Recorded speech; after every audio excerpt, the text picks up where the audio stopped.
It's the Guitar Dads. It's the Guitar Dads.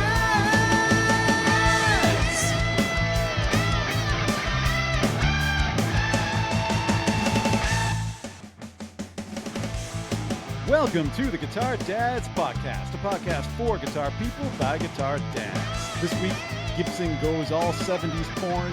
Philip Carter gets a hands job. Will Matt finally stop the eye candy J.O. and wrap his hands around a J45? And Mellencamp goes from cougar to gilf, from gig economy to gag economy. It's going to be a tough swallow this week on the Guitar Dads Podcast. And now, Jack and Diane, Matt and Dave. What? Hello, everybody. I'm Matt. And I'm Dave. Wow, that was tough to swallow. I didn't know you were going to bring Philip into this. Poor Philip. He's not even here to defend himself.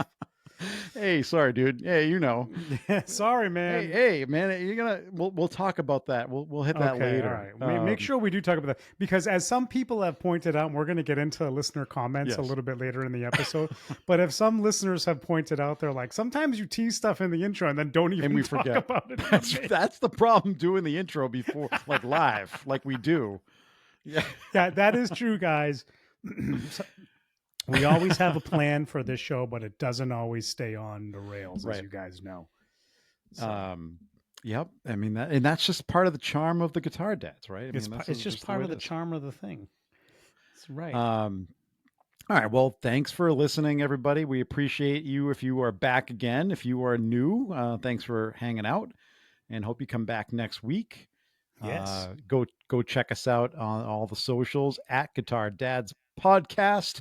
On all the socials, X and Threads and Instagram, and come join the Facebook group, always posting in there. And what else? And the Patreon. If you want to support the show, please do so by going to patreon.com/Guitar Dads Podcast. And you can get an extra episode every single month, the extra bonus code for Copper Sound. Yeah. And you're going to want it. There's a new pedal coming out soon. He keeps teasing this. I swear to God, this thing is not coming out. I guarantee you it's never coming out. Oh, it's coming out. And it's coming out. It's going to be awesome. And we're excited about it. Yes. And there you go. All right. Housekeeping out of the way. Yeah. What's up with you? I'm just doing my thing over here. Well, there you go. That's it. Playing a gig this weekend. This coming weekend. Yeah, another gig. Yeah. In that rockin' place too. Yeah. That's a nice venue that has a good kind of college bar kind of vibe to it. It's like a swanky college bar though. So it's like, you think like college bar, you think it's going to be like kind of sticky floors and stuff. But this place is actually the food there is fantastic. For various reasons. Wow, there's a theme on this week's show, I think. Yeah. Sticky floors. It's a great place. It's called Tempo, and for those of you in the area, it's called Tempo in Waltham, and it's a fantastic place. So go check it out. Yeah, I know. I'm loaded with excuses, and I'm wondering if I can't this weekend because I got to go out for my anniversary. Oh, that's right, your anniversary. Very nice. Yeah, you got to do that. No, I get it. Hey, look, I'm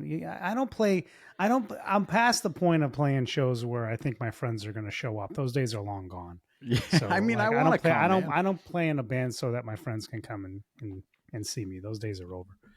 So, well, I'm not coming to see you. I mean, let's be honest. I know you definitely wouldn't. So, but the question for this weekend's gig is: should I leave the Sur at home and bring the Custom 24 in its place? Oh, well, when do you pull out the Sur?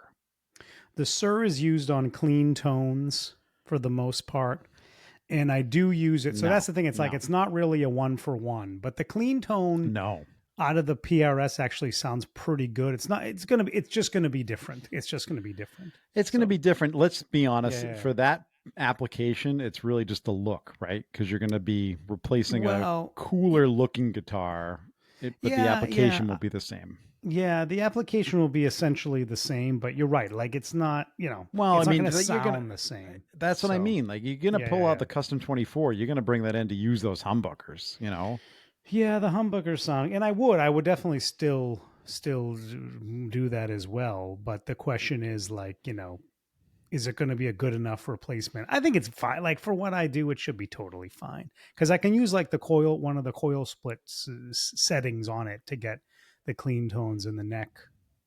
So it can work. It'll be a pretty decent approximation, but it won't sound as good as the Sir. But I don't know. I don't think it's super critical for a handful of songs. So Well, we'll you're see. probably right with that.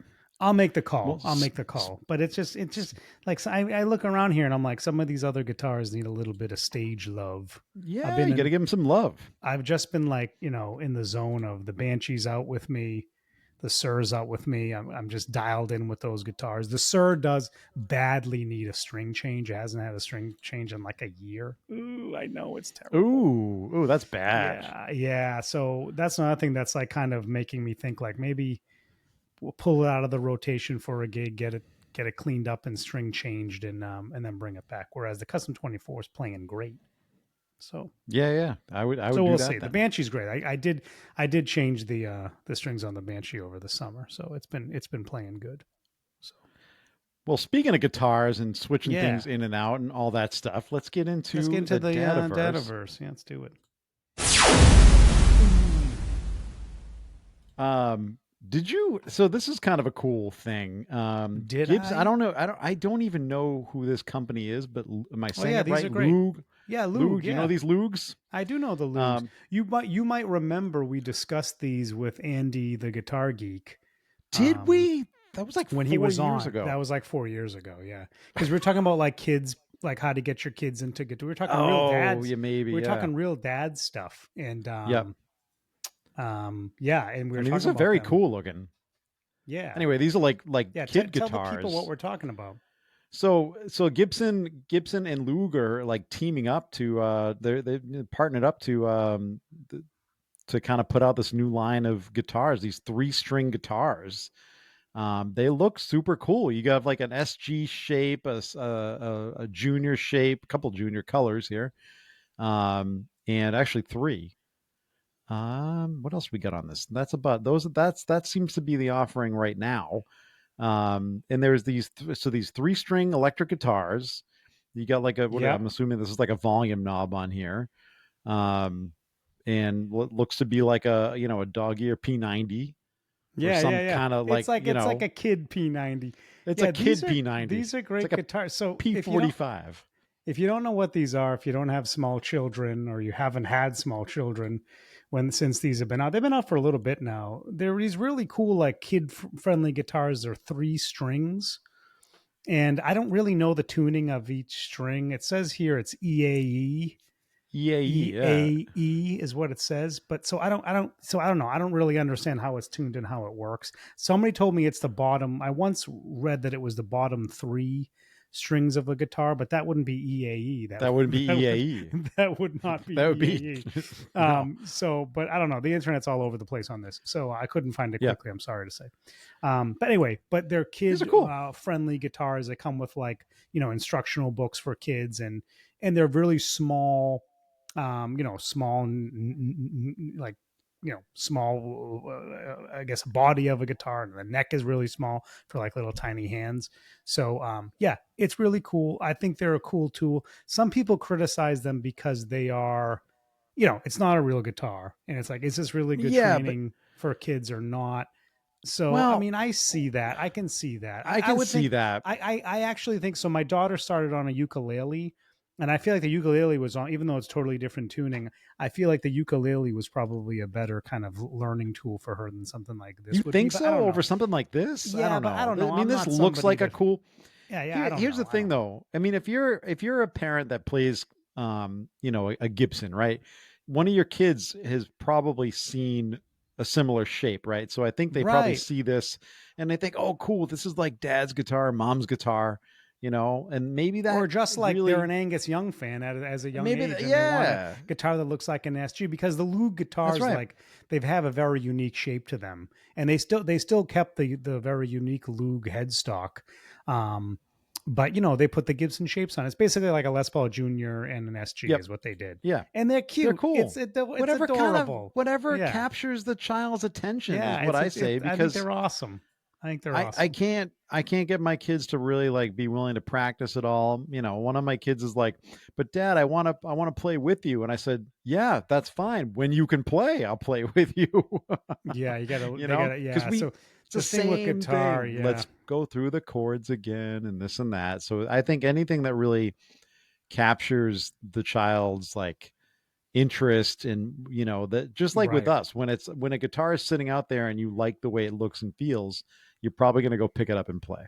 So yeah, right. And it's now we've talked about like getting kids interested in guitars, and we've kind of agreed. Most dads we've had on the podcast, or parents we've had on the podcast, have basically said like, yeah, I don't force my kids into it, and if they have interest, that's great, I encourage it, and if they don't, that's fine too.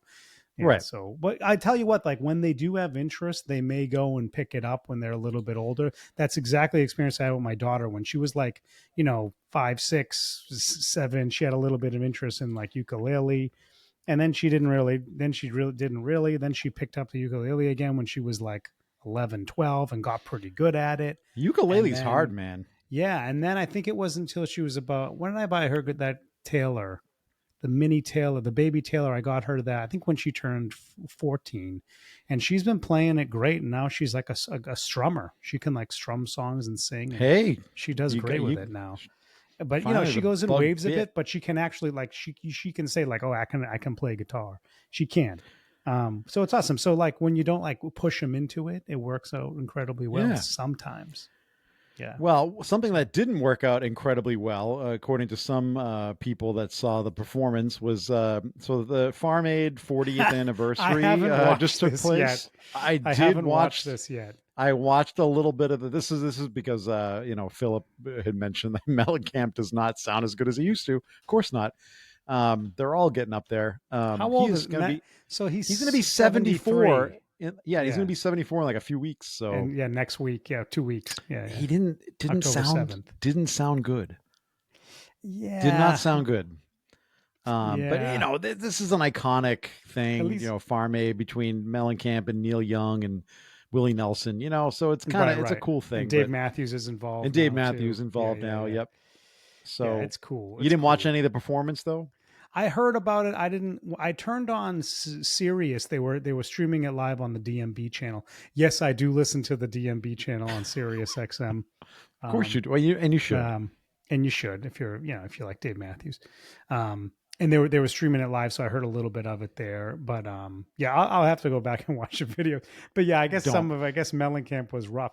Mellencamp. Let me tell you something about Mellencamp. I think he's awesome. I think a lot of his songs are just kick ass. I'm not like a giant fan of his, but I think a lot of his songs are just great. I love it. No, they really are. I love it. Well, that's too bad. But all these rockers are getting older. They listen. They can't keep it up forever. And he's not someone that's out. He's not someone that goes and actively tours and does it. He kind of comes in and out of it. So you can't really expect him. You can't really expect him to just be like dead on when he doesn't really perform anymore. And he stepped away from it from a long, long time. And he was he was painting. He was doing visual art. He did. Yeah, he did step away for a while. Yeah. So, I mean, I don't blame him. Look, it is what it is. But are we? I guess it was rough. So go watch the. Are we being too rough on it then? I mean, I don't know. I think we are, but I didn't listen to it. But it's not like the guy's going on a world tour and charging all kinds of money and and doing. Well, that's a great segue. I say that, but maybe he will do that soon, and we're all going to be like, "Oh no." So yeah, but it's a great segue. You're right. That's a great segue to some another. Oh, what's the word I want? Like there's some bins of the smoke. Where there's smoke, there's fire. There's right. Richie Samboro is in another interview, and he did reiterate because he said this. What before. Was that interview? Oh man, I forget now. I read this last week. He said that if John's voice, because he went through the vocal surgery, if it holds up, he is willing to go out there and tour. So,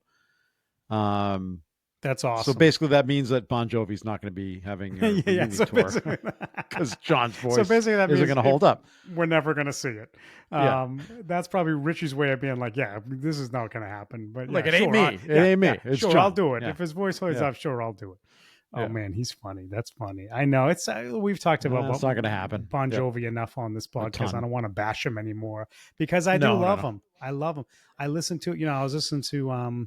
I don't know. I listened to a lot of Sirius XM this weekend, and listening to Bon Jovi, it's just so good. Like they were just so great. So, they really were, and it's sad. I still enjoy satellite radio too. I get a lot of, like, even my wife gives me a lot of criticism for it. It's like, just plug in your phone and listen, pull up like Apple. I'm like, yeah, it's not the same. Like I still like that radio feel where you can kind of flip around to different channels. Yeah. I like the radio. There's still channels as well. You can hear new music sometimes. I actually like hearing. I actually like hearing the DJs. Like Rick Springfield is a DJ, so he's got some cool stories. Is he? Yeah.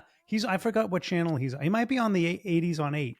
I think he's on 80s on 8. Okay, that makes sense then. Yeah, and Rick Springfield will tell stories and stuff. Yeah, do you dig? I don't know. You dig Keith Roth? I love Keith Roth, your brother from another mother. Yeah, Keith Roth. He's on Hair Nation and Ozzy's Boneyard. Yeah. I don't know. It's cool. I mean, sometimes you discover stuff. I mean, you could say like, oh, you could get that from like Apple playlists and stuff, but I find it's harder. Not the same. I think it's harder to get that curated stuff than you can get from Sirius. So I agree. I think it's cool. Like if you're a music fan and it's like you got a car and it comes with it, I'd say like, maybe you try it out for a little bit and see how you like. I think it's great. I think it's, if you just want to chill and you don't want to listen to anything super specific, you're just kind of driving around town. I think it's a lot of fun. And I do like the artist specific channels as well. I think, and what's cool about the artists, this wasn't supposed to be a commercial for Sirius XM. We should send this to them and get them to pay us for this. They're paying Howard Stern hundreds of $1 million. They can pay us a few pennies to talk about them. But the other thing I was going to say is the artist specific channels are incredible because there's like such a deep catalog of live stuff. Oh, the live! I was just going to say the live stuff is the best part, especially the Petty channel and U2. I'm a U2 fan, and DMB, of course. DMB. But like any of the artist channels, there's some really cool like stuff on there. So I would definitely Taylor Swift has they do a good job of rotating these things too. Like there's some on there that are permanent, like Ozzy's never going away. Although that's not an Ozzy. That's not like, an Ozzy specific, but like Ozzy's Boneyard is never going to like change names, especially now. Yeah. But it's like it's a lot of that Petty music. Radio, DMB Tom Radio, Petty, U2 DMB, Radio, U2, Bon Jovi Radio. Like there's so many of them, and it's cool. So it is cool.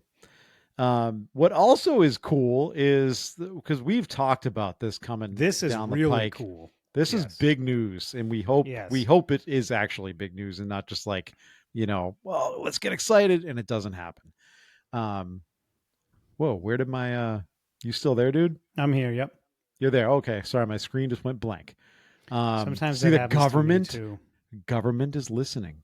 The government. The government's going to shut it. No, this is we're actually on the government side here. We are 100% on the government side. We are. No.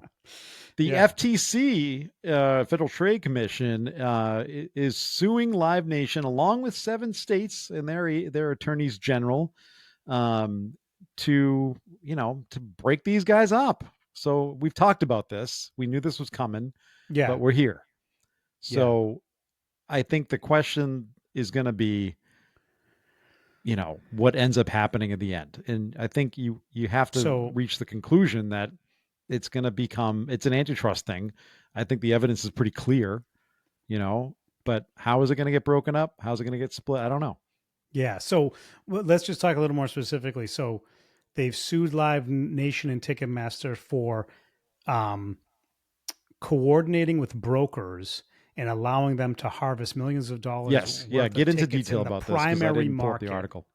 Yeah. Allowing them to harvest millions of dollars worth of tickets in the primary market.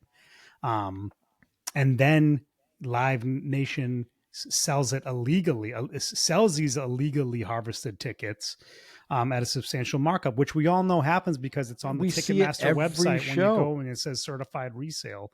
And then, of course, the end result is consumers pay a hell of a lot more than the face value of the ticket. Now, we've always maintained on this podcast that we know there's collusion happening between these kind of ticket scalper companies like StubHub and SeatGeek Of and course all there of them, is. and Ticketmaster. Ticketmaster has always said, nope, they have very illicit tactics to get these tickets. We don't condone it. We have nothing to do with it. This came to light when the Taylor Swift Eras Tour debacle, and it's just completely crazy. So, I mean, to me, this happened to me recently because my daughter is a giant Ariana Grande fan, and her tickets, she just announced a giant world tour. The tickets went on sale last week. My daughter was in school. She's like, you got to get me these tickets. Of course, I go on to Ticketmaster, for the pre-sale hours before they go on sale. I wait in line. Everything happens. All the tickets are gone as soon as I get through. Yep. But all the time. But what was interesting was when she told me about this, she's like, oh, they're going on sale tomorrow. I went on to StubHub and they had tickets available for a show that wasn't even on sale yet. How does that happen? Can someone explain to me how that happens? Because how for does these StubHub have it? They're because not they these collude like with Ticketmaster. That's how they have it. Of course. It's not like these covert operations that are going on behind the scenes with StubHub, Vivid Seats, and the like. It's the collusion. Of course it is. And it's been happening for years. And for anybody to be naive enough to go on to Ticketmaster and look at a resale ticket and to think it's anybody other than Ticketmaster themselves selling you back the same ticket that they originally were going to sell at a lower value, you're crazy. I mean, it's ridiculous. You think that many people bought tickets to the show and now suddenly can't go and they're selling you the tickets back to you. It's a ripoff. It's a ripoff. It's collusion. It's illegal. It needs to be stopped. And here's the other thing about it is, now this is what, some artists like Kid Rock have come out and said they don't get any share of these profits. Kid Rock even came out and said that some of these ticket agencies, like the third parties like StubHub, have come to him and said, look, if you can give us X amount of tickets, we'll give you a cut of it. And he told them to go F themselves. Yeah. And Taylor Swift has battled this as well. And she's kept the face every value big artist of her has tickets, battled this. Of her tickets a little bit lower because of that. And so the artist, maybe I'm being a little naive saying, well, the artists don't get a cut of these inflated prices. I think we're naive in that as well, Dave. If we're really, if Ticketmaster is colluding with these people, the artists have to be colluding with these people. Well, everybody has to be in. If it's not the artist itself, it's the artist. It's not the artist themselves. It's the artist team and management. I think because they can charge a higher fee because they know the money's coming in, right? If the money's flowing in, then if you're on Taylor Swift's team and putting together a tour, you know you can be charging more, right? So, and the other thing is, now that we, for years we haven't had actual paper tickets, nobody really knows what face value is anymore, right? So right. It's really easy for Ticketmaster to jump the prices on these things, and you have no idea how much they really were to begin with. So you guys should go read. I think you're right, Dave. You guys should go read the complaint. It says here that a ticket executive admitted in an internal email that the company should turn a blind eye as a matter of policy to brokers' violation of posted ticket limits. I mean, they knowingly are allowing a shit ton this of to evidence happen. out there. Yes. And so the actual complaint, the actual complaint, it isn't actually what I'm saying, which is like they're colluding with these tickets, but essentially they are, in that they're allowing these third-party sellers to post the tickets on the Live Nation websites and sell it at a resale where they get a cut of the ticket sales. Yeah. Right. But what isn't really, but again, this thing where I'm saying, like, why are the tickets on sale even on the third party sites, even prior to their going on sale, on Ticketmaster? It's collusion, and they're kind of alleging that here as well. The FTC is alleging that this is happening. So I would love to see what happens here. I would love it if they have to pay gazillions of fines, if they have to break these things up. What I think needs to happen is they need to break up all these companies into 10,000 companies where they all have to compete against each other, and they can't collude. That's right. And there's safeguards in place. Well, until Live Nation doesn't until Live Nation no longer owns half the venues that you go see a show at. I'm saying This- they should be forced to sell those all off to other parties. Okay. This is Yeah, what I'm no, saying. I agree. I think we need massive regulation around this because consumers I don't think getting that's what's going to screwed happen. on this. I agree Of course with it's you, not but going to I happen. don't think that's going to happen. It's not going to happen. I'm just saying this is what should be happening if it was really going to protect the consumer. But as we know, if we want to be our skeptical selves, that's probably not going to happen. They're going to get slapped on the wrist. They're going to pay a fine, and then things just continue to happen. That's business as usual. I think it's going to shed. I think it's what it is going to do, though, to the consumer is going to shed a ton more light in the mainstream, like in the eye of the concert goer. Yeah. That's the word I'm looking for. Like because this is going to be on every single social media feed. It's going to be on the news. People are going to be paying attention to this a little bit. And I think again, what are you going to do though if you want to go to a show and you're forced to? It's either go and pay the price or don't go.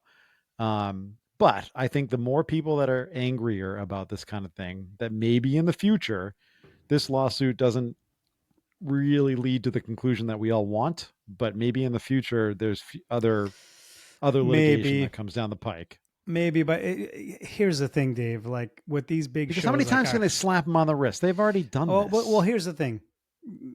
If there's a demand, that's the way it's going to be, right? If there's a demand for these ticket sales, money is going to be made, and people are going to. So, like like my daughter's like willing to do anything to go to these freaking Ariana Grande show, and it's like and so are a gazillion other people, and that's just how it's going to be for these big demand artists, right? Yep.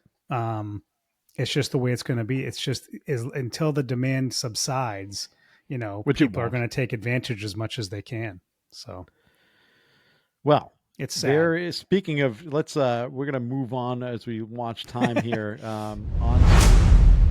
Speaking of demand, did you know that this episode of the Guitar Dads podcast is sponsored by none other than Copper Sound pedals? I did know that.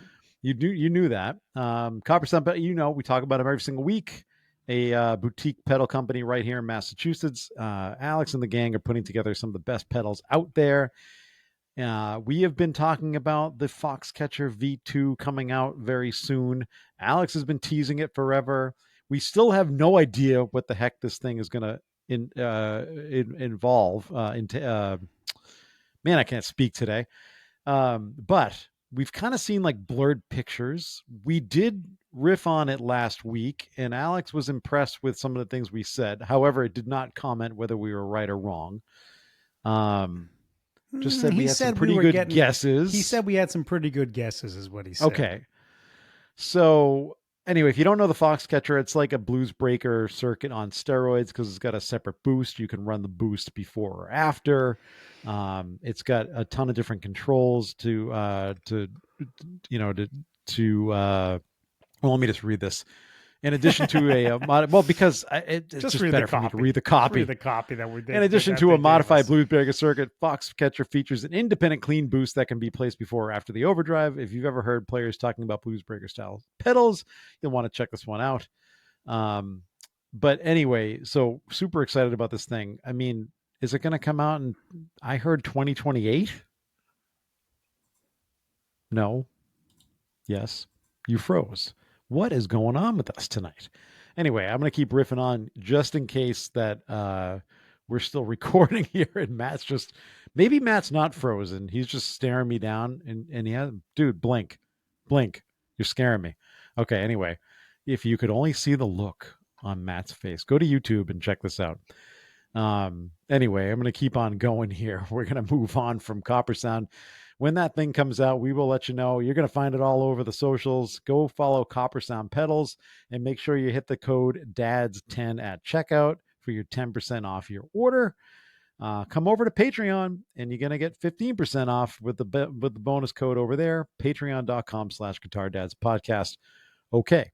Moving on. I think it's just going to be me right now because Matt has clicked out, but he'll be back. This happened to me last week, as you probably know if you listened.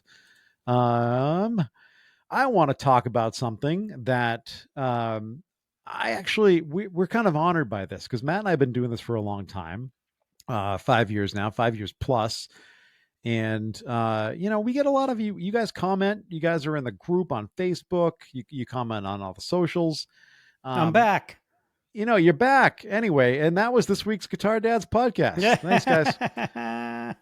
Hopefully you made it through without me. I don't know. I just got kicked off. Did. I don't know what's going on with my internet. It happened to me last week, man.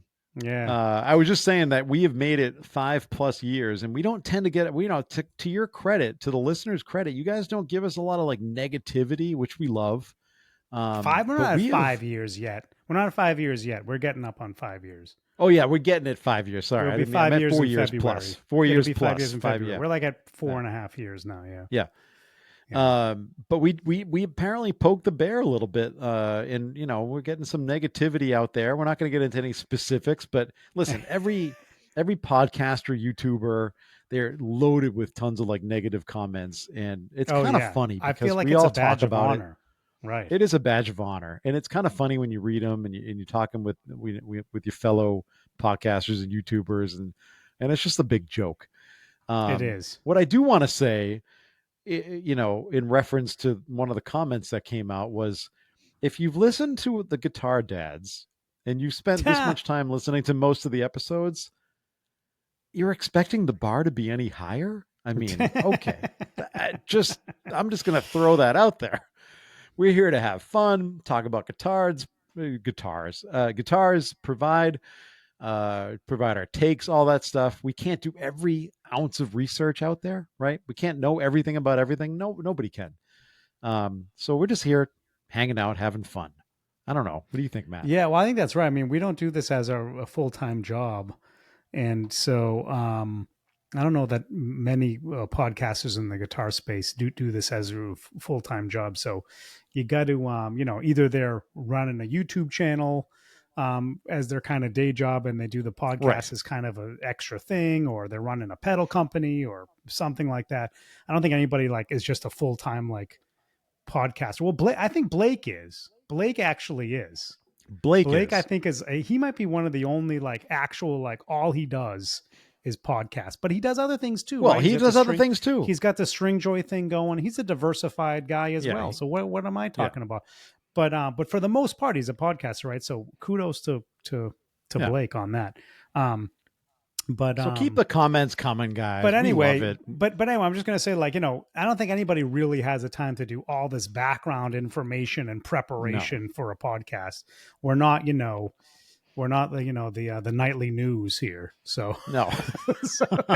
And you know what? You guys call us out. We do come on the show the next week usually, and we correct something. Or we love the corrections. So, we're there. People correct us all the time. If you want to correct us, you want to tell us we're wrong, we love that. Keep that stuff coming. Yeah, keep it coming. Listen, it's a community. We love it. It is. We appreciate the feedback, even if it's negative. To you negative commenters, though.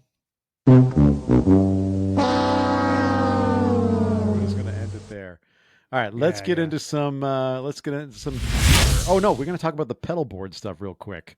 Let's talk about pedal boards. Well, that is gear related, but it is gear related. Some good questions about pedal boards. So we were talking to our buddy Philip Carter. Go check out 40 Watt Podcast. I'm sure you guys already do. But we're talking about more customization in your pedal boards, and you know, do you want different? Can you get different tiers? And there's a lot of different brands out there and great makers. So. He brought up Hands. I've looked at these boards before. They're pretty high quality, pretty cool looking. Hands pretty Custom, modular as well. Yeah, Hands Custom is what we were talking about in a chat, and apparently they're going on sale. Actually, he just texted us as we're recording this. He just said they're 21% off for another 18 hours. So I think this podcast is going to come out after that. Actually, if you're listening to this early on release day, you might have a fighting chance on it. So check it out. We're not sponsored These are cool, by them though. at all. These are cool. If you don't know Hands, yeah, go ahead, Dave. You can. It's like so picture the top of your pedal board, but you can kind of flip the hood like the hood of a car, and underneath you can keep your pedal supplies. Well, there's else. A second tier. Yeah, there's a second tier also. It's not like fully hood of the car like the Schmidt-Array stuff. No, it is. But it is. It does flip totally up. Yeah. But the second tier does actually flip up, so you can get at it a little more easily. You're right about that. That's cool. That is cool. No. Check them out. You can flip the whole thing up. It's Yeah, the it's and second tier underneath. is what I'm talking about. Well, you can Not add the another. whole thing. There's a first layer of it. Then there's like this second tier, like a shelf that you add on top of that, and that shelf you No, can flip up. no. You can the whole thing. The whole thing flips up. Show me this because I'm looking at this, Dave. Like that. How does that flip up? What are you looking at? How does that flip up? All right, I'm going to share my screen. This is Yeah, always a good share your one. screen because I'm not understanding where you're coming from. Like, how does this it looks like what I'm showing Dave is it looks like a regular pedal train, like just kind of Like flat that. on the ground with feet. Like How that. does that Look at your flip screen. up? Look at your Oh, screen. those Yeah. So you can flip that the whole pedal board itself will flip Wait, up. is that Underneath, hands? that is hands, and underneath you can Okay, so store that's a your pedal different model. supply. Oh, that's a totally different Yes, model than what he's sending us. Because that's yeah, right. look down, look down. Yep. And so then So he underneath was you can showing us the actually cheaper ones. yes. And Oh, he was you showing can us the kind of add. modular ones. Oh yeah, Yeah, these are really cool, guys. these Oh are man, very I didn't. cool. So I didn't see these because this is not what he had been sending Yeah. us. But it is kind of a Schmitteray style. Then the whole thing. Yes. It's in like a wood. What Dave just showed me is it's in like a wooden box and it has like the metal piece on top of it on a hinge where you can hinge up the metal Did piece. I not just explain this? With all your things on it. No, well, I did. I don't know that you explained it in that way. Yeah, it's like a hood of a car, and you flip it open, and inside you can. Anyway, it's like a wooden box. But that's not Yeah. the ones that he was showing us. He No, was showing us you other different. ones, which are modular, and they do have this kind of like shelf you can put on top of them. And the size of the shelf you can customize. Another tier. Yep. Another tier, yeah, and you can do it that way. I don't know. Are you a tiered pedal board guy though, Dave? I'm getting into this now because I actually just bought a riser, an angled riser, which the purpose of these is to more like flatten on your angled pedal boards to kind of offset that and make it a second tier flat. But I'm going to do the opposite. I'm going to increase the rise on this. I'm going to turn the thing the opposite direction because my old man eyes are having trouble seeing some of the smaller pedals in the back. And I want them kind of facing me a little bit more. Yeah. I just got a 10-inch riser. I'm going to put two different pedals up there so I can see them a lot better. What board is that going to go on? The Temple. That's going to go on the Temple, one of the Temple boards. So who makes that? Is that a Temple thing? I got this. This is I just got it off of Sweetwater. Let me look it up. The brand I forget now. No, there's a ton of them out but there. It'll work. Like, how does it attach to the Temple board? I'm just going to Velcro it on. You're going to Velcro it on. Interesting. Or dual lock it. Yeah. So I haven't talked about this in a while, but I run a Friedman board. I have a bunch of boards, but I run the Friedman as my main gigging board, and it is a tiered. It's a tiered system there as well. And the thing that I love about it is that, and these have been around for a while now, what I love about it is that it has an integrated power supply that has like its own spot that actually screws in. Everything comes provided. And it has a buffer bay as well as part of it, very integrated.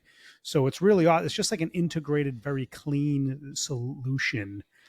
It does mean like you have to use a Friedman power supply. Maybe you don't like that, right? So like you do have to do that. That's where you get one of these hands. Yeah, but I feel like over the last... you can put your power supply underneath and plug right into the side of the board.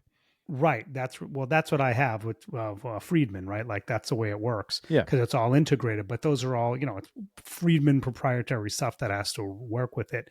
But these are cool. Like, and there's a bunch of them out there that are similar to this in that they have like the bays where you can have the plug in with the side of the board. And then there's space to put different power supplies underneath, like you just showed us. So there's a lot of cool solutions out there. I still maintain that the Schmidt arrays are just incredible, but they're just wildly expensive, right? They're just crazy expensive.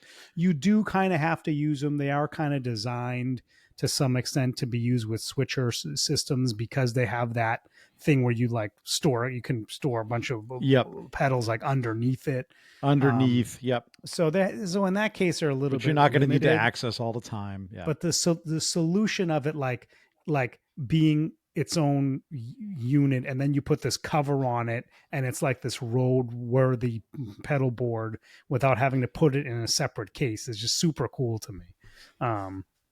So the way that Schmidt-Array does it, but they're just wildly expensive. Like $1,000 for like the smallest one. It's completely insane how much you spend on that stuff. So, but anyway, Yeah, no, it's cool though. I mean, I get obsessed with like pedal boards and I'm all about the convenience and I'm about the look.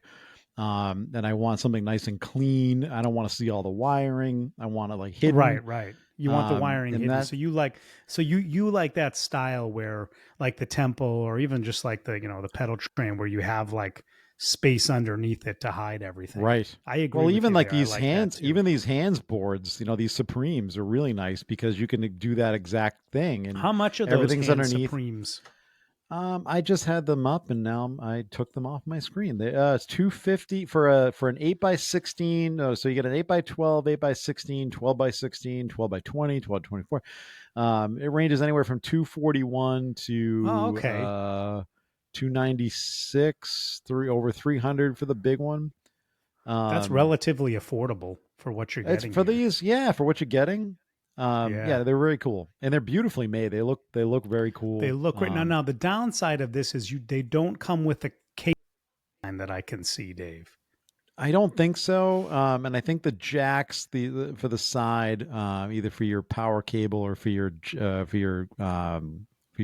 guitar cable, is an additional option on there. I think. Oh, okay. I don't know. Let me pull this up and read. You can get a flight case or a soft case. It's obviously an additional you can fee. get them. Oh, yeah, these are cool. It's like gas piston actuated. On the Supremes. I didn't see these. You get an XLR jack. You can get a standard jack. You can get custom plating on this. You get custom LEDs because I actually installed LEDs. I actually installed my own LED on my board. I almost ordered one of these before I got another board, and I just didn't want to spend the money on it because, at that point, like, what's the point for me? But these cases are very cool. The cases are expensive as hell. Like the road case, the hard case is $327, more than the actual board. Yeah. And then the soft case is $161. So it's like, that's kind of wild. Whereas like when I got my Friedman, I want to say all in, it was like $500 and I got the case included and the, so that was pretty good. So go check them out. Hands Custom. But these are nice. Just and Google these cases, that, you'll find them. These cases do look incredible too. And it's 21% really off. I don't know. This is tempting, Dave. I might have to just snag it. Is kind of tempting. Even though I don't need another board. It is kind of tempting. You don't need another board, but you do need another board. You know what you also need is another fuzz pedal and distortion. I just want to shout out Fuzz Imp and Justice over at Fuzz Imp because we've talked recently about I've had no gas whatsoever. I've just been enjoying playing what I have, and I've been a little bit curious about getting another fuzz pedal, and I keep seeing the Fuzz Imp stuff pop up everywhere. And I finally said, you know what? I'm in. Let's go. I picked up a Sender 5. At its core, it's kind of like we didn't talk about this already? No, we did. Did I talk about this last week? I thought you did. No, I mentioned that I bought it, but I hadn't received it yet. Oh, it hadn't arrived. So how does it sound, Dave?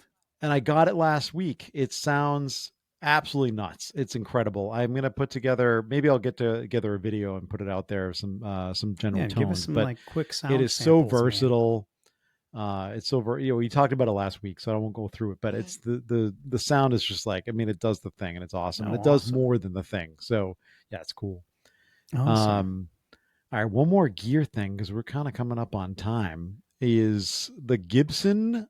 You want to talk about Gibsons? You want to talk about the Les Paul Customs that they just put out, the 70s? Yeah, the 70s Customs. Yeah, sexy boy. So these are cool. So these are cool. So Gibson has released. So you all know that. If you don't know, I'll tell you. You don't know, I'm going to tell you right now that the 70s. Stick around. The 70s Les Paul Customs have gone completely out of control on the used market. These are guitars that were really not very sought after in the 90s, even throughout the kind of earlier 2000s. I'd say it's the last 5-6 years that these things have gotten out of control. It was spurred on, I think, in part by the Adam Jones 70s Silverburst that came out that kind of took the world by storm. Then the custom Silverbursts were coming out. And then like those just went up. The 70s customs and Silverburst went completely out of control in the used market, and that kind of just like made its way through the used prices for these 70s Les Paul customs. Now, you probably know that these things are incredibly heavy. It was an era of Gibson where they were making them incredibly heavy with like whatever mahogany they had that was just dense. They had the volute on the neck, right, to kind of strengthen the neck. So there's a plus side of it. And for the most part, they would do a 3-piece maple tops instead of just the 2-piece that you're kind of used to seeing on Les Pauls. So Gibson's brought that back here in like a reissue of that era of customs. And, they look fantastic. They're doing a sunburst. They're doing the classic black. They're doing a, I guess tobacco burst is what I should call it. They're doing the classic black. They're doing the white, which we all know and love, and then they're doing the wine red. Wine red, yeah, the wine red. Now, so for they just look for the price of like what you're going to spend on an original, or probably a little bit more anyway, on the originals, you're getting a far better guitar, right? Obviously, like everything is better about these guitars than the originals. Now, that being said, you and I have both wanted a birth year guitar, and that would be 78. And there's some good deals to be had out there. But if you're going to spend that kind of money, I mean, things, so a late I could 70s, be convinced. Right. A late 70s Les Paul Custom is going for like anywhere from 5 to 6 to 7,000, depending on the condition. Yeah, that's what they're going for. It's completely crazy. These are going for 4,000. If you want just the regular old Les Paul Custom, I think those go for. They must be right around the same price now, not like this 70s reissue thing that I'm talking about now, just like the straight up like Les a standard Paul custom in black. I'm trying to find one quickly. I'm just seeing standards. Gibson Custom. Yeah, I'm seeing like expensive custom shop ones, but like the standard custom shop one is I'm not seeing. I'm seeing like Murphy Labs. I'm not seeing it. But these are cool, man. I think these are great. I'll find one. Yeah, I think I think they're very cool. I think I think again, as much as there's a huge desire out there for many of us to have like a vintage guitar, right? The birth year thing comes up. Maybe you have your favorite. Maybe you're a big 335 fan and you have a certain year that you are Les Paul, and a certain year that you're really that's really sought after for you. But the further back you go, sometimes these guitars weren't, obviously the technology isn't as good back then as it is now. They weren't as well made back then as some of these are now. So I think, the fact of the matter is you're going to be spending a lot of money on a guitar that is going to hold up. It's going to, outlast you, right. And you're getting a lot of other features with these guitars than you would get in an original 70s. These coming in at $4,000 I think is a pretty good price, considering really like good you price. said, the original ones are crazy money now. And I'll tell you the truth, like I've played some of the original ones from the 70s, in various stores, and maybe one of or a handful of them a lot of them that I've played have been real good. I mean, I'm just not a big super heavy Les Paul guy. You're getting the story. You're getting the story, though. Yeah. Let's face it. No, you are. You're getting that, and some of them are real good. Some of them play great, but I don't know. Like some of them are just they're not so great. So I don't know. I think like a new custom shop like they're doing here for $4,000 is actually pretty good. So I think it's I think it's a cool release if you've been looking for a guitar like that. I think it's a smart release from Gibson because they've seen the popularity of these on the used market.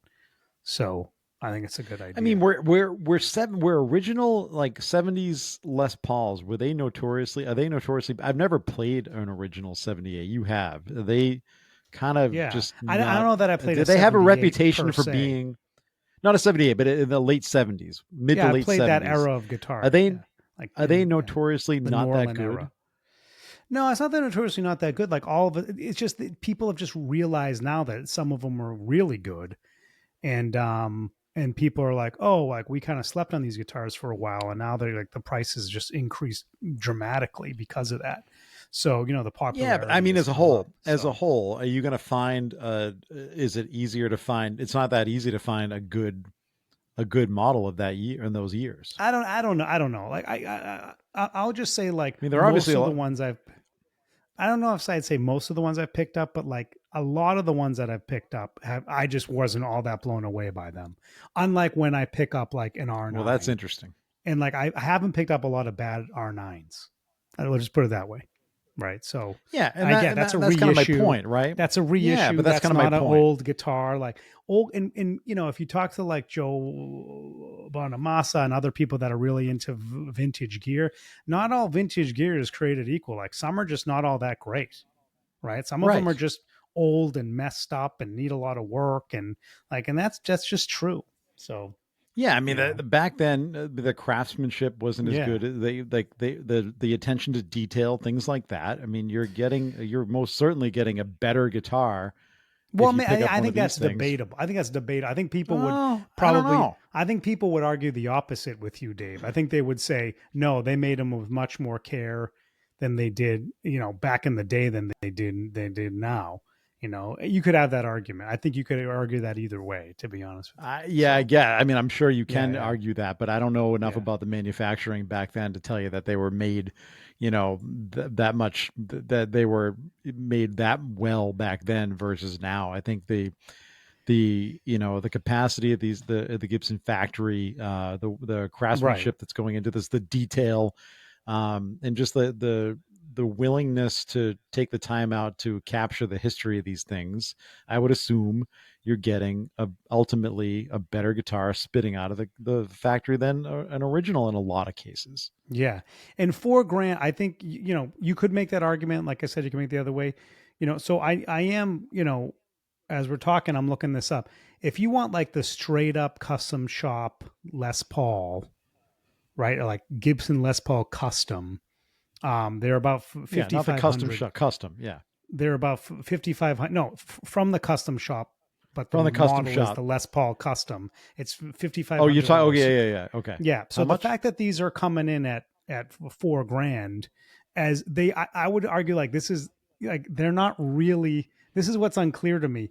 They're not really custom shop. They're just the Les Paul Custom that's coming Yeah, from they're not in the custom. core line. Yeah, they're not from the Yeah, custom shop. Am I right but they're about not that? I think telling I you. am. They're not. Yeah, yeah, you are. They're not. But they're not telling you that they're from the custom. They're not. They're Yeah, not but giving it's you a the. little confusing though, They're isn't not it? alluding. Yeah, I guess, but they're not Yeah, yeah. alluding to No, being they're like a not. custom shop guitar They're without not. actually being a custom shop guitar. No, they're not. They're just Um, saying it's a Les Paul custom, but they're charging a little bit right. of a premium for it than you would pay for a regular standard. And I think that's cool considering, the next, the most least expensive Les Paul custom from the custom shop is $5,500. So, Yeah. So this it's a is a pretty deal it's when you so compare the two. well, if it plays nice and it's a good guitar, which it sounds like it probably is going to be, then I think it is kind of a good price point. So, Listen, I'm gonna go. I'm gonna go back for all that we talked about the negative comments and things like that. I'm just gonna go back and kind of just make a broader statement here. I'm not saying that all vintage guitars suck and newer guitars are better and that kind of thing, and that the craftsmanship no, of sucked back course you're then. not And saying that. you know, I'm just I would argue that they have a better capacity these days to be making better, at least in Gibson's world, has they have a better capacity to make a better product Well, and they've than just been making them that back much then. longer too. They've That's just been right. making them that much You know, longer, so that's what it is. Here's one. Here's a '78. I'm on Reverb right now, everybody. Here's a '78 Gibson Les Paul Custom in ebony, and someone's asking $4,700 for it. okay, That so that's I right feel in like line. that's. I That's a was good saying deal. they're more like 5 to 6. It's a good So deal. I guess 5 is right, but you could probably get this for a little bit under $4,500 shipped to your door. So that's a 78 right there, Dave. So, you know, so when you're and then so I'm seeing a lot of other ones here for right around the 5,000 mark as well, like 499, 48, 52, 47. I'm seeing it. So So that's why I also think like it's a good price point because you're going to pay a little bit of a premium for an original 70s one. And, but I don't know, like, Yeah, wouldn't you, you like, have if to you were you have to into decide this, though. but this is a Is it worth the question. premium? Wouldn't you just spend $4,800 on the real deal, then go pay Yeah, $4,000 for one? Now it that I'm depends looking on at what this I reverb, want. Do I want the story, or do I want the story, or do I what am I trying to say? Does a story matter more to me than the actual quality of the guitar, or am I looking for a guitar of that era, but a better quality build? And so what I would you obviously you got to play them. So, and you can't do that with some of these, obviously on Reverb, you're not going to like, oh, can I come over your house and play? Unless this it's one for local. 40, yeah, no, I think that's a good point. This one for 4,800 is actually a factory second from Oh, it 78. is. It says Oh, second right on interesting. the back of the headstock. That's so cool. I mean, this is I don't know, Dave. There's a decent amount of 78s here, right in the 5K mark. So if you want one, 5K is about what you need. Maybe a little less. Yeah. There's some here that Yeah. are mint, like beautiful, that are well over 5,000. Like people asking 55, We'll and you see. can kind of see why. You can kind of see why. That's So going to be my big 50, in a few years. So we'll see what the well, market there's is also then, some. and we'll see what Okay, the desire is then, because I don't know what I'm going to want 3 years from now. you don't know what you're gonna 3 want. Yeah, I mean, there's some here for. Oh man, if you want the wine red, that's by far the least desirable, and looks like those are selling for well under 4K. So Yeah, there you they are, go. because I've There you go, looked. everybody. All right, Dave, we should wrap it up. All right, Now, if we you are going want to a wrap it up. silver burst, so I'm sorry, Oh, we're going to silver bursts are still out of control. Those are $7,000. Anyway, okay, let's wrap All it right. up. Well, but now we're really going to wrap it up. Anyway, thank you guys so much for checking us out. Hope you enjoyed the podcast. Make sure you go over to Instagram and X and Threads, and find us on YouTube at Guitar Dads Podcast. Come join the Facebook group, and we're going to take this thing over to Patreon. If you want the extra episode, and the extra bonus code for Copper Sound, go to patreon.com/Guitar Dads Podcast. And a special thank you to our patrons. You guys are really keeping this thing going. We'll see you over there. And for now, that was this week's Guitar Dads Podcast. That's it. Keep rock alive. Catch you on the flip.